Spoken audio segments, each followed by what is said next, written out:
चरणों में सदा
नंद किशोरा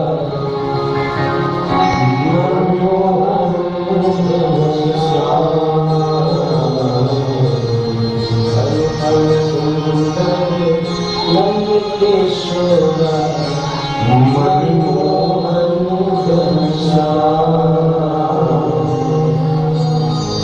अनुपम सुंदर नंद किशोरा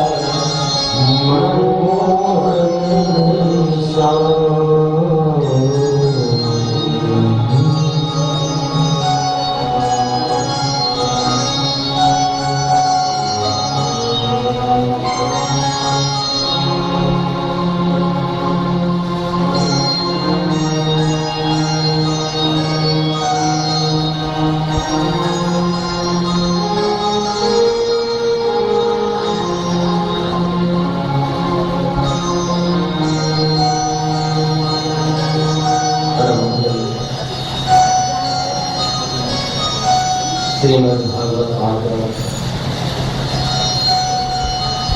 परम हंस का वैष्णव संतों का परम हंस श्रीमद् भागवत महापुराण उन आनंद कंद चंद्र वृंदावन चंद्र के युगल चरणों का ध्यान करते हुए प्रभु के पावन चरित्र का वर्णन करो।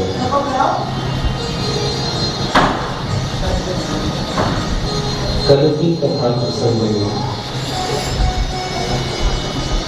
हम सभी भगवान श्री कृष्ण के प्राकट्य का श्रवण कर रहे हैं।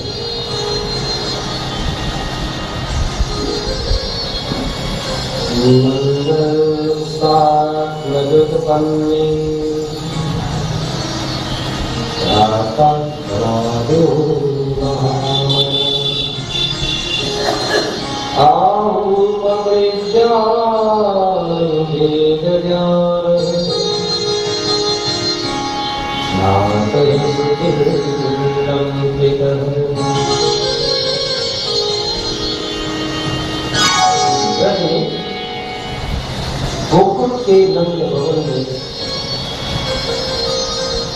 नंद बाबा के यहाँ आत्मक रूप से वो आनंद प्रकट हुआ।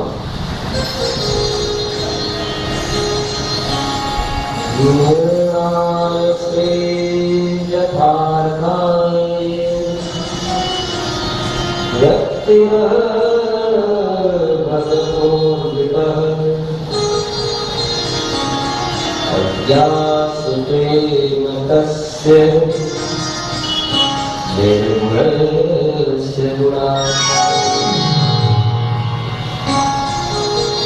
सुखदेव जी महाराज परीक्षित को तथा श्रवण कराते हुए कहते हैं,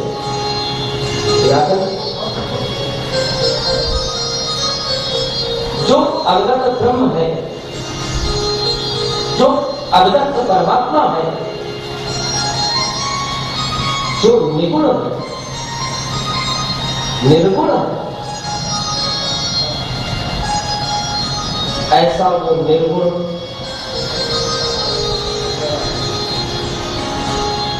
जो अवगत परमात्मा है,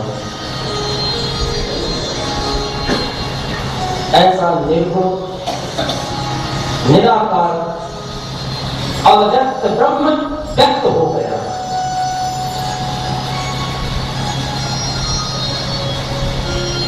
ऐसा सर्व साकार ब्रह्म नंद बाबा के यहाँ प्रकट होकर के साक्षात पर ब्रह्म हो।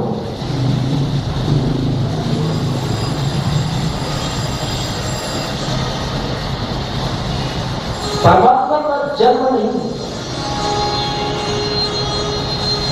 परमात्मा को प्रकट होता है। जन्म आत्मा का होता है, परमात्मा का जन्म नहीं। परमात्मा को प्रकट होता है और कहीं भी कभी भी किसी के जीवन में परमात्मा प्रकट हो सकता है। गीता में अर्जुन को उपदेश देते हुए श्री कृष्ण ने कहा,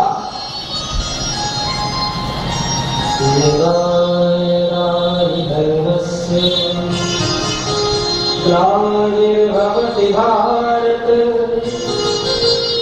अभ्युत्थानम् अधर्मस्य तदात्मानं सृजाम्यहम्। प्रभु ने कहा कि मैं 3 कारणों से जन्म लेता हूं।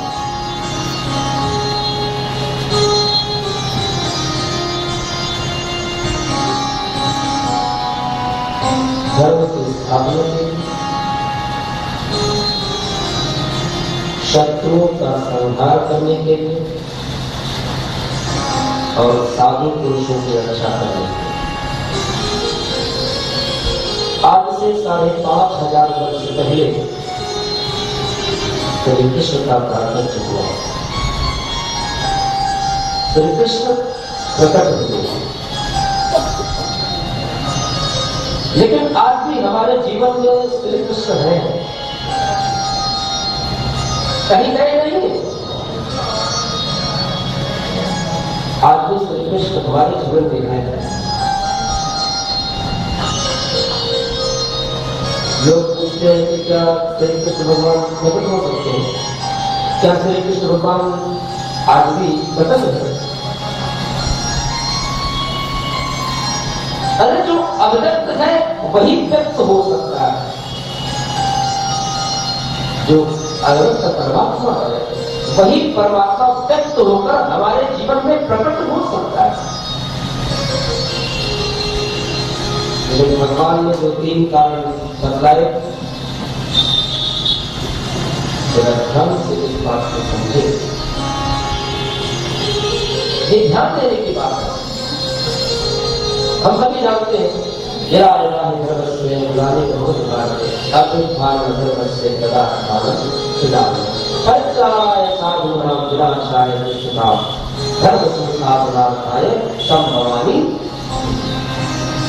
लेकिन इस मंत्र को थोड़ा समझे, इस मंत्र के छिपे अर्थ को समझे, इस मंत्र के छिपे रहस्य को थोड़ा समझे। अभी आपने श्रवण किया कि प्रभु का अवतार, प्रभु का प्राकट्य 3 कारणों से होता है। सतपुरुषों, साधु पुरुषों की रक्षा करने के लिए, शत्रुओं का संहार करने के लिए और धर्म की स्थापना करने के लिए। दुष्टों का संहार क्या? ये किस दुष्टों के संहार की बात श्री कृष्ण ने गीता में अर्जुन को कहा? दुष्टों का संहार यानी हमारे जीवन की दुष्प्रवृत्तियों का विनाश, अपने हमारे जीवन की दुष्प्रवृत्तियों का संहार। हमारे शरीर में जो दुष्प्रवृत्तियां प्रवेश कर रही हैं, उन दुष्प्रवृत्तियों का संहार यदि करें तो यही है दुष्टों का संहार। हम लोग मन सा वाचा करुणा से पाप करते हैं, यही हमारे मन की दुष्प्रवृत्तियां हैं।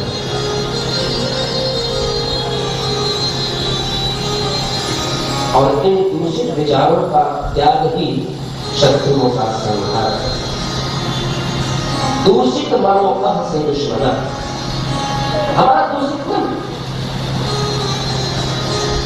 क्योंकि यदि हमारा मन दूषित है तो हमारे विचार शुद्ध नहीं हो सकते, क्योंकि विचारों का जन्म मन से होता है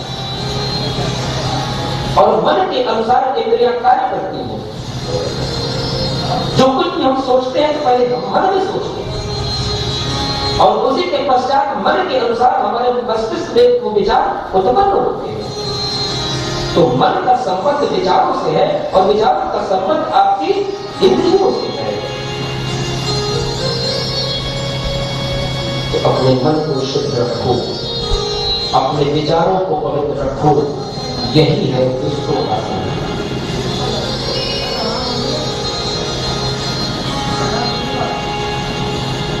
दूसरा, साधु पुरुषों की रक्षा के लिए मैं आता हूं।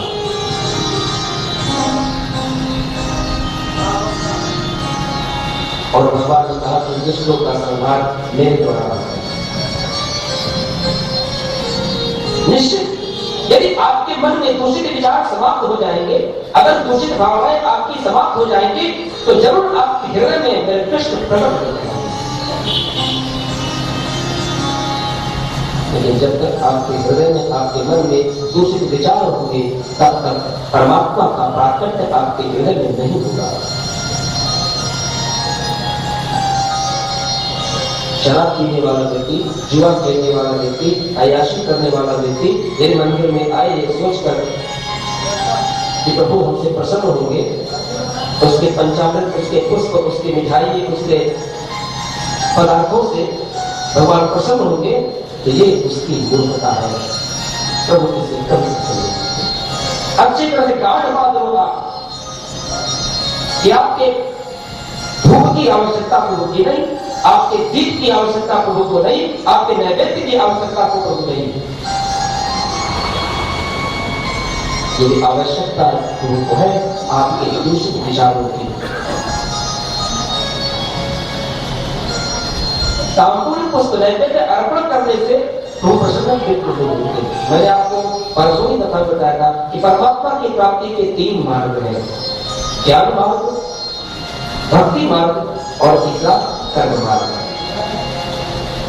ज्ञान से अविद्या की निवृत्ति हो जाती है, लेकिन माया का अपसरण नहीं होता। अर्थात ज्ञान से मुझे ये प्राप्त हो जाता है क्या अच्छा है क्या बुरा है। लेकिन जो आपके चारों ओर, ज्ञान के चारों ओर माया घूम रही है, धन की माया, पद की माया, काम की माया, लोभ की माया, मोह की माया, अहंकार की माया, यदि इस माया का अपसरण करना है, इस माया को समाप्त करना है, तो भक्ति मार्ग का आश्रय लीजिए। और भक्ति मार्ग में न कहीं नैवेद्य है, न कहीं धूप है, न कहीं पुष्प है।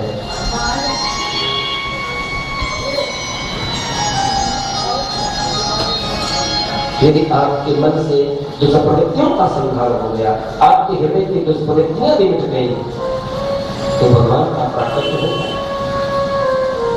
सत्पुरुषों की रक्षा, साधु पुरुषों की रक्षा।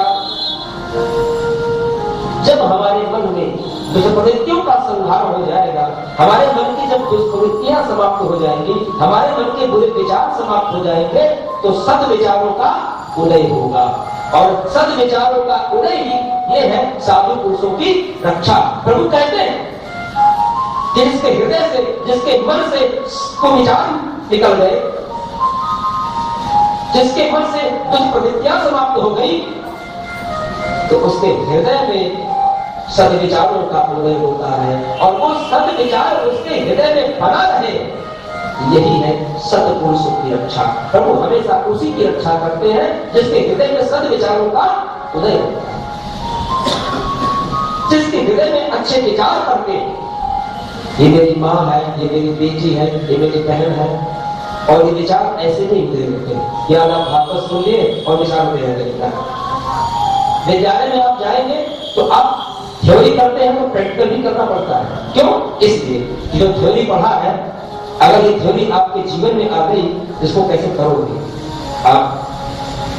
मैं एक निवेदन करूंगा, आप भी जब भी सफर में जाओ, यात्रा में जाओ, आपको एक से एक अच्छे कार्य करने को मिल जाएंगे, और यदि आपने उन कार्यों को कर लिया तो समझ लो कि आपके हृदय में सद विचारों का जन्म हो गया। ट्रेन में सफर कर रहे हो, बस में सफर कर रहे हो, आराम से बैठे हो, और यदि आपके सामने कोई निसहाय व्यक्ति, कोई निसहाय औरत, निसहाय माँ बहन खड़ी है, उसको सीट नहीं मिली, भीड़ में है, तो आपका कर्तव्य है कि तुरंत उठ करके उसको आप आसन दे दो। मेरा दावा है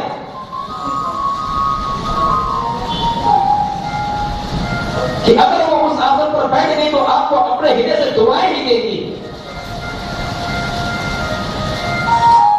और यदि मां है तो आपको अपनी गोद में बिठा लेगी।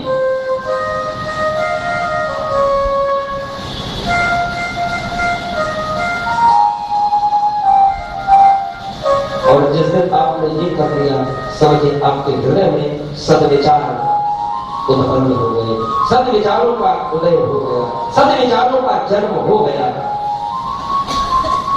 और यदि आपने ऐसा कर लिया तो प्रभु आपकी रक्षा के लिए उपस्थित हो जाए। जिस दिन आपको इसकी आवश्यकता पड़ेगी, आप खड़े रहोगे, बस में भीड़ है, ट्रेन में भीड़ है, कहीं कोई जगह नहीं है, भगवान स्वयं नारायण उतर करके आपको सीट दे देंगे, आपको बर्थ दे देंगे, आपको जगह दे देंगे। और अगर कहीं नहीं मिला तो नारायण अपने हृदय में बैठा लेगा, अपनी गोद में बिठा लेगा आपको।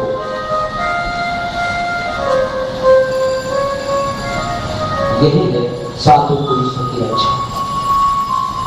जब आपके हृदय में सद्विचारों का उदय हो तो प्रभु आपकी रक्षा कर रहा है।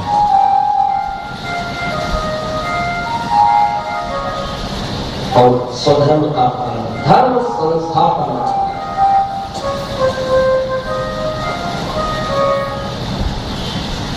आप ब्राह्मण हैं, आप क्षत्रिय हैं, आप अपने धर्म का पालन करें, हिंदू धर्म का पालन करें। यदि आप अपने धर्म क्षेत्र से उतर गए, अधर्मी हो गए, तो आपका ही संहार हो जाएगा। और जब जिसके मन में, जिसके हृदय में दूषित विचार समाप्त हो गए, सद्विचारों का उदय हो गया, और आप अपने धर्म का पालन करने लगे, तो फिर भगवान को प्रकट करना नहीं होता, परमात्मा को प्रकट करना नहीं होता, परमात्मा तो प्रकट हो जाते हैं।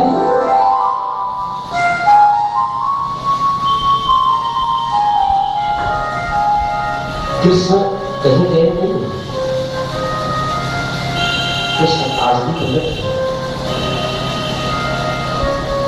हम प्रतिदिन कृष्ण जन्माष्टमी मनाते हैं। अच्छा ये बताओ, कृष्ण की जन्माष्टमी मनाई जाती है, सभी मनाते हैं, लेकिन रावण की रामनवमी लोग उतने धूमधाम से नहीं मनाते जितना कि कृष्ण की जन्माष्टमी मनाते हैं। कभी हृदय में सोचा ऐसा क्यों? क्योंकि क्यों रामनवमी पर झांकियां नहीं सजती, घर घर झांकियां नहीं बनती, घर घर भगवान राम का जन्म नहीं होता, और क्यों कृष्ण के जन्म पर हम जन्माष्टमी मनाते हैं? इसलिए कि कृष्ण आज भी है, कृष्ण आज भी प्रकट है। इसलिए मैंने पहले दिन की कथा में कहा था, ये हमारे कृष्ण का ग्रंथावतार है। बोले तो ग्रंथावतार। आपके मन के दूषित विचार मिट गए, सत्य विचारों का उदय हो गया, आप अपने धर्म का पालन कर रहे हैं, तो फिर परमात्मा को प्रकट करना नहीं होता। जन्माष्टमी मनाने की जरूरत नहीं है, झांकी सजाने की जरूरत नहीं है, ढोल सजाने की जरूरत नहीं है। अरे झांकी सजाने तो अपने अंदर झांक कर देखो, आप अपने अंदर की झांकी को झांको। ये झांकी सजाने से, ढोल सजाने से कुछ नहीं होने वाला। अगर आप अपने मन के दूषित विचारों को समाप्त करके सद्विचारों का उदय हो गया तो आपके मन से बढ़कर कोई ऐसी झांकी हो ही नहीं सकती। मेरा कन्हैया, मेरा कृष्ण, मेरे श्याम सुंदर आकर स्वयं विराजमान करते हैं।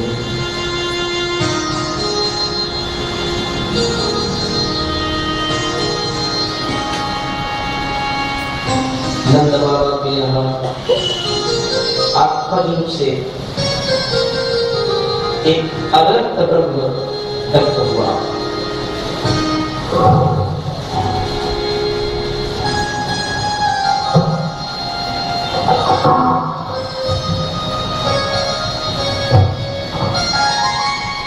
कल हम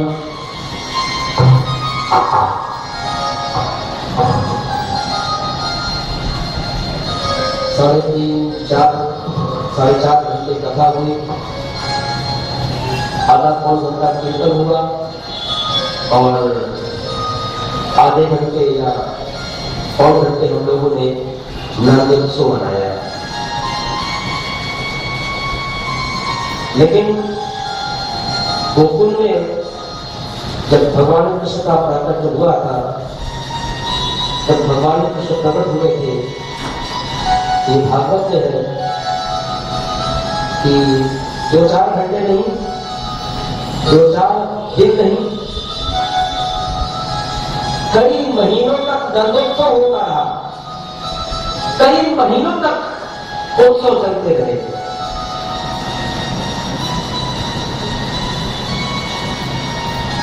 और सबको ऐसा लगता था कि गोकुल की गली गली में लक्ष्मी लोक लगा रही है। अरे जब नारायण आए तो नारायणी क्यों नहीं आएगी? जहां नारायण तो नारायणी को तो बढ़ावा ही नहीं। नंद जी ने अपने हाथों से इतना धन दिया, इतनी दौलत, इतनी संपदा लुटाई कि मानो ऐसा लगता था कि पूरे गोकुल में लक्ष्मी लोक लगा रहे हैं, अपने नारायण का स्वागत कर रहे हैं। क्योंकि गोपियों ने भी गोपी गीत के माध्यम से कहा है, जयत ते धिकम जन्मना व्रजः शयत इंद्रिया शस्त्रौतरी। इंद्रा माने लक्ष्मी। तो गोपियों ने कहा कि जन्मनाधिकम जयत, हे प्रभु जब से आप प्रकट हुए हो ब्रज की शोभा बनानी है। लक्ष्मी का निवास भी कभी से इस गोकुल में हुआ, इस ब्रज में हुआ, जब से आप आए।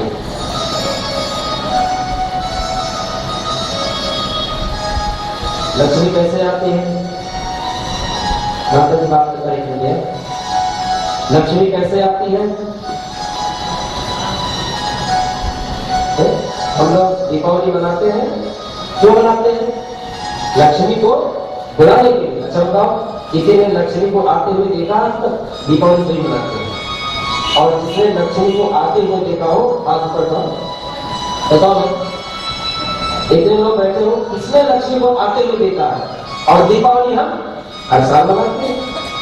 घर को सफाई करेंगे, देख करेंगे, दीपक जलाएंगे और जितना पैसा होगा पटाखे में लुटाएंगे। तो आप लोग लक्ष्मी को बुला रहे हो, लक्ष्मी को भगा रहे हो। सोचोगे जैसे कि लक्ष्मी को बुला रहे हो या लक्ष्मी को भगा रहे हो?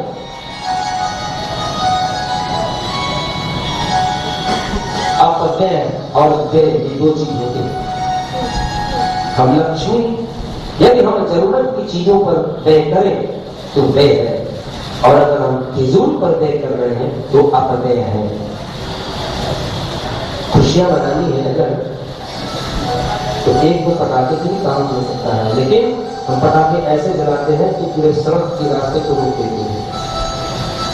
6-6 घंटे तक पटाखे चलते रहते हैं, चलते रहते। कितना ध्वनि और वायु प्रदूषण होता है। एक पटाखा डलता है, आप खड़े हो जाओ, 5 साल हो जाता है। होता है। तो लक्ष्मी को बुला रहे हैं कि लक्ष्मी को भगा रहे हैं? लक्ष्मी का 2 वाहन है भक्तों, और सबसे पहला वाहन है उल्लू। एक बार फिर बोले राधे कृष्ण। लक्ष्मी का 2 वाहन है, और उनमें से सबसे पहला वाहन है उल्लू। और लोग उल्लू की पूजा करते हैं। क्योंकि ये मेरा स्थानीय शहर है, इस बात को मैं जो अपनी भागवत की कथा में बाहर करता हूँ, हमेशा इस बात को उदाहरण देता हूँ। यहाँ भी पूजा, लेकिन दूसरे शब्दों में। हमारे एक मित्र है, सज्जन है, वो लक्ष्मी की पूजा कभी नहीं की उन्होंने आज तक, कभी नहीं की। हाँ, 12 बजे रात में सिर्फ एक की पूजा करते हैं, और वो है उल्लू की पूजा।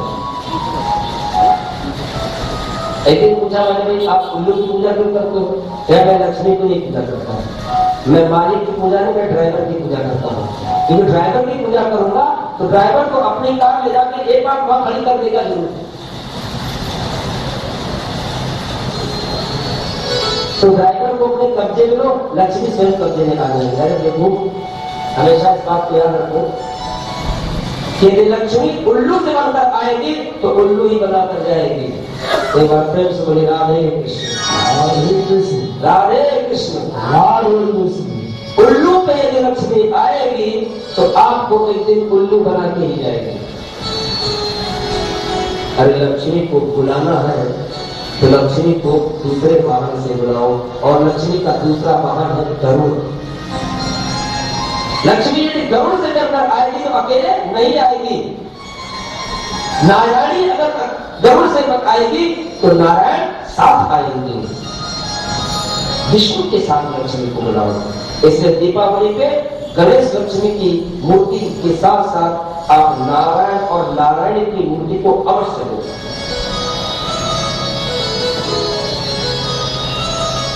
तब देखिए आपका वर्ष कैसे बीतता है।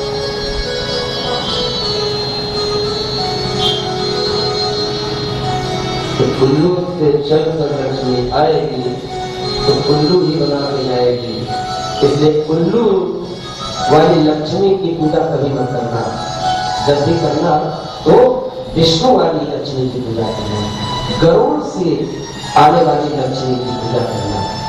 ये उल्लू से चलकर आने वाली लक्ष्मी की पूजा मत करना। कहते हैं पंडित जी क्या करें, बहुत परेशानी चल रही है, 100 रुपए आता है तो 200 रुपए खर्च हो जाता है। अरे वो 100 रुपए उल्लू से चल के आया है, देखो वो गरुड़ से चल के नहीं आया है। गरुड़ चल के आता तो 100 रुपए में बहुत होता तो 90 खर्चा होता तो सब सस्ता। लेकिन ये जो 100 रुपए जो पाया है ना, ये उल्लू के द्वारा पाया है। तो उल्लू हमने, और हमारी माता बहने हमेशा उल्लू बनती है। कोई फकीर पहुंच गया, ना माता 1 तोले का 100 तोला बना दूंगा, 10 तोला बना दूंगा, 50 तोला बना दूंगा।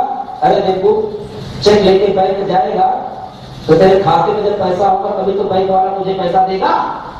तेरे खाते में कुछ है ही नहीं तो बैंक का मैनेजर तुझे भगा देगा। वो उल्लू वाला भाग, उल्लू नहीं का। अरे जब खाते में कुछ डाले ही नहीं और प्रभु ने तेरे खाते में 1 तोला डाल ही दिया, तो आज तू मुझे 10 तोला बनाने के चक्कर में पड़ा। ये 9 तोला कहां से आएगा? द्रौपदी ने श्री कृष्ण से कहा कि प्रभु आपने मेरी लाश बचाई। कृष्ण का मैंने तेरी लाश नहीं बचाई। कहा तो किसे बचाई? कहा तेरे कर्म में तेरी लाश बचाई। जब तू चिल्लाई मेरे गोविंद मेरे मारो, मेरी रक्षा करो, मेरी रक्षा करो, तो मैंने कहा देख इसके खाते में कुछ है भी या नहीं। तो तेरे खाते से पता चला कि एक बार एक ऋषि नदी में स्नान कर रहे थे, एक लंगोटी पहनकर, और इतने 2 मूर्तियां अपने सहेलियों के साथ द्रौपदी आ गई। तो जब उसने ऋषि को देखा स्नान करते हुए तो वो किनारे हट गई, और जल की धारा में ऋषि की लंगोटी बह गई और ऋषि नम्र रूप से जल में खड़े थे। लेकिन जैसे ही द्रौपदी और गोपियों को देखा ऋषि बैठ गए। अब ना तो ऋषि निकल रहे हैं, अलग गोपियां और द्रौपदी स्नान कर रही हैं।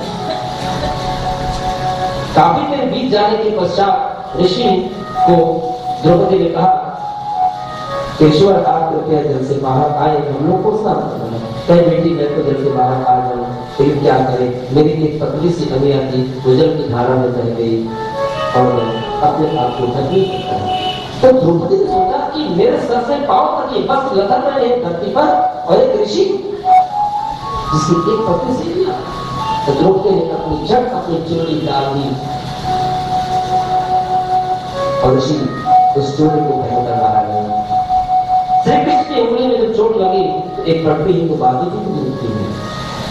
भगवान जब देते हैं तो प्यार के साथ देते हैं, पैदा तो इतनी सारी कम न पड़े उस द्रौपदी की। और इस तरह से प्रभु ने द्रौपदी की जो लाज बचाई तो द्रौपदी के कर्म के अनुसार बचाई।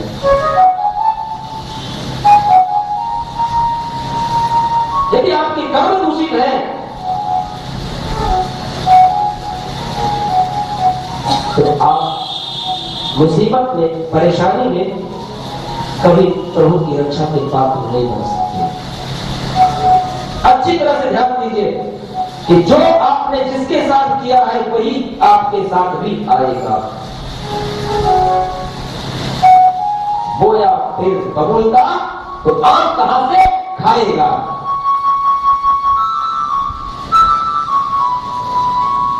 तो लक्ष्मी को बुलाओ तो गरुड़ से, उल्लू से। ऐसा लगता था कि मानो आज गोकुल में नारायणी के साथ प्रकट होती है, क्योंकि उल्लू के साथ जब लक्ष्मी आती है तो हमें अशांति मिलती है। जब धन हमें अशांत करे तो समझो कि ये धन उल्लू से आया है, और जब मन शांत करे, जब धन से शांति हो तो समझिए ये लक्ष्मी, ये धन सही मार्ग से आया है। लक्ष्मी गरुड़ से बैठकर आई है। सुखदेव जी महाराज कहते हैं,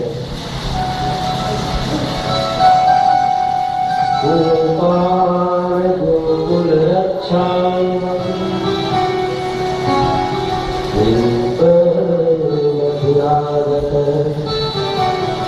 नंद कंसस्य वासिक्या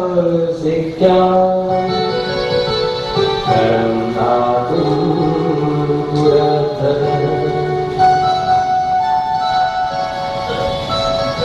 सुखदेव जी महाराज कहते हैं, परीक्षित, नंद बाबा गोकुल का भार दूसरों को सौंप करके कंस का वार्षिक कर चुकाने के लिए मथुरा गए। वहां पर उनकी मुलाकात वसुदेव से हुई। आपस में कुशल मंगल हुआ। आपस में जब वार्तालाप हो रहा था तो वसुदेव जी ने कहा कि नंद बाबा, मैंने सुना है कि आपके यहाँ लाला पैदा हुआ है। देखिए यहाँ पे वसुदेव जी छिपा रहे हैं कि वसुदेव जी तो खुद कृष्ण को गोकुल छोड़ कर गए थे और उनकी कन्या को लेकर गए थे, और वहां पर कंस ने जब देखा कन्या का उदय हुआ है, कन्या का जन्म हुआ है, तो कंस ने जब मारना चाहा तो हाथ से छूट कर वो कन्या आकाश में को चली गई और कहा, हे मूर्ख, तू मुझे क्या मारेगा, तुझे मारने वाला तो गोकुल में पैदा हो चुका है।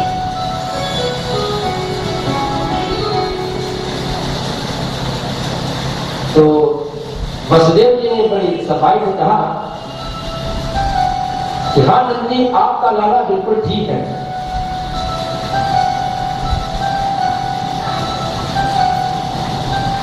अहो ते देवकी पुत्र कंसेन बहवो अपहर एकादशेष्ठा तमाय कन्या साति दिवंगतः। नंदी ने कहा कि वसुदेव जी, मैंने सुना है कि कंस ने आपके 6 पुत्रों को मार डाला और